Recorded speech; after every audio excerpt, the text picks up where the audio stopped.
Swaraj express के खास segment प्रत्याशी से मिलिए में आज हम आपकी मुलाकात करवा रहे हैं। जनता कांग्रेस से जो प्रत्याशी हैं दुर्ग शहर की सैफिया कुरैशी, उनसे हमारे पास इस वक्त मौजूद हैं, जो कलेक्ट्रेट परिसर में कलेक्ट्रेट आई हैं आज नामांकन फॉर्म को लेने के लिए।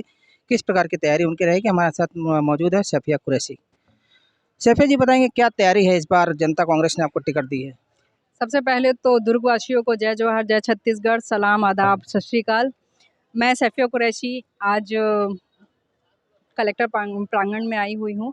मेरा भी चुनावी रणनीति चल रही है। मैं इंशाल्लाह जल्द ही फॉर्म अपना नामांकन फॉर्म भरने जा रही हूँ। जी, आप समाज सेवी भी रहे हैं, उसके बाद फिर आप पत्रकारिता में भी आई। कैसे आपका पत्रकारिता में आना हुआ और कैसे आप चुनावी मूड में आ गई? पत्रकारिता माशाल्लाह 3 साल से मैं कंटिन्यू कर रही हूँ। कहीं न कहीं मुझे मैं खुद पत्रकार हूँ, तो मुझे जब मैं सब जगह सब संगठनों में जाती हूँ, मैं नेताओं से मिलती हूँ, जो बड़े-बड़े वादे करते हैं और जो पूरे नहीं कर पाते, तो वो सारी कमियों को देखती हूँ। फिर उसके बाद मैं समाज सेविका हूँ, तो मैं हर मोहल्ले, हर गली में एकदम धरातल ही जुड़ी हुई हूँ। सबका मेरा उठना बैठना बहुत अच्छा है और जो लोग मेरे पास स्वाभाविक है कि मैं निगम से भी बहुत अच्छे से जुड़ी हूँ, सभी संभाग से जुड़ी हुई हूँ, तो सारे लोग मेरे पास आते हैं कोई ना कोई काम करने के लिए, क्योंकि वो खुद नहीं करा पाते कि बाजी आप करा दो, बहन आप करा दो। तो मैं जब वो चीज़ों को देखती हूँ कि इतनी कमियाँ हैं, कहीं न कहीं शासन भी उनके साथ काम नहीं, यानी उनको सहयोग नहीं कर पाते हैं। निगम तो बिल्कुल उनको ऐसा व्यवहार करती है जैसे सौतेला व्यवहार करती हैं। कोई उनको सही तरीके से ट्रीट नहीं करता। तब हम जाते हैं उन चीज़ों में, क्योंकि मैं पत्रकार हूँ, तो वो कहीं न कहीं रुआब है हमारा थोड़ा बहुत। तो उस चीज़ों को बहुत जल्दी ईज़ी हो जाता है। तो मैं बोलती ये है कि आम जनता पिस रही है, सिर्फ़ पिस रही है। तो उस सारी चीज़ों को देखते हुए मैं आज इस चुनावी माहौल में उतरी हूँ। जैसे कि आप एक महिला भी हैं और मुस्लिम समाज से भी आती हैं, तो किस प्रकार का आपके घर में किस प्रकार का सपोर्ट रहा है शुरू से और आगे किस प्रकार का सपोर्ट रहेगा? क्योंकि पर्दा प्रथा हमेशा मुस्लिम समाज में देखा गया है, मतलब कई सारी बंदिशें रहती हैं, उसको तोड़ते हुए आज आप आगे निकली हैं, समाज को एक नया रूप दे रही हैं। जी।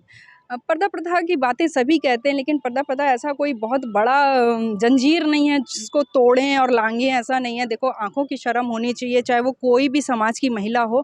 आँखों की शर्म सबसे बड़ी है और पुरुष प्रधान देश कहा जाता है, महिलाओं को जहाँ सम्मान मिले तो सब कुछ सही रहेगा। मेरा कहना का मतलब ये है कि महिला को इतना घृण रूप से यानी घिन रूप से ना देखें, उनका सम्मान करें, तो सबके घर की महिलाओं को सम्मान मिलना चाहिए उस चीज़ पे। तो पर्दा प्रथा तो वहाँ आना नहीं चाहिए। और मुस्लिम समाज में जो एक टोंट है कि पर्दा प्रथा, तो वो गलत है।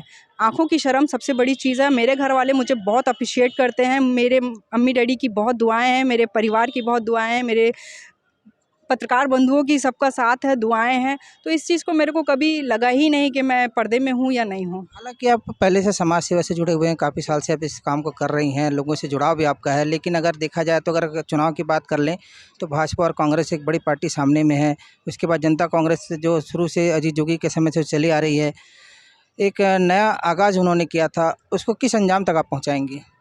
देखिए, मेरा पूरा प्रयास है कि पार्टी का जो नाम है वो हमेशा आगे बढ़ते रहे। बाकी जो 2 पार्टियाँ, देखिए जो चुनावी माहौल होता है वो कहीं न कहीं सिर्फ़ और सिर्फ़ 2 पार्टियों के बीच होता है।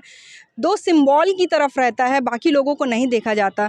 2 सिंबल में आज जो रणनीति चल रही है वो या तो परिवारवाद है और या तो फिर जो 40 साल से जड़े बैठे हैं लोग, किसी और को मौका नहीं मिल रहा। क्यों? सामान्य लोगों को भी मिले, अल्पसंख्यक के जो कोटे हैं वो ख़त्म कर दिए हैं, क्यों? तो आज जो ये जो स्थिति बनी है, जो निर्दलीय लोग भर रहे हैं, क्यों? उसका कहीं न कहीं कारण ये है कि हमें वो चीज़ें नहीं मिल रही हैं। कहीं न कहीं अल्पसंख्यक की जो सीटें हैं वो नहीं मिली।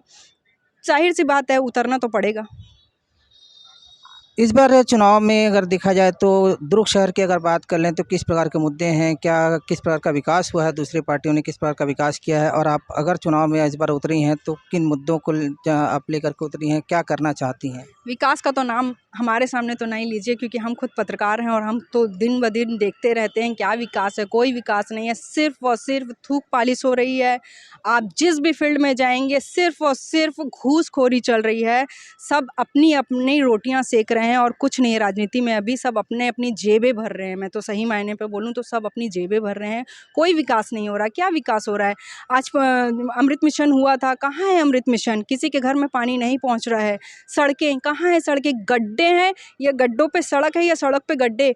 एक ही बरसात में आप पूरे दुर्ग शहर का हाल देखिए, जर्जर हो रहा है। कहाँ है विकास? कौन बोलता है विकास? आप भूमि पूजन करते हैं, वहाँ छोड़ देते हैं, लोगों को घोषणा करते हैं कि 10 लाख रुपए आपको दिया जा रहा है, 15 लाख दिया जा रहा है, वापस पलट के देखते हैं क्या? कहाँ है विकास? मुझे तो नहीं दिखता विकास। जैसा कि अभी सैफिया कुरैशी ने बताया कि दुर्ग शहर में जो विकास कहीं नहीं दिखाई दे रहा, भ्रष्टाचार चरम सीमा पर है। स्वराज एक्सप्रेस के लिए आशीष तिवारी।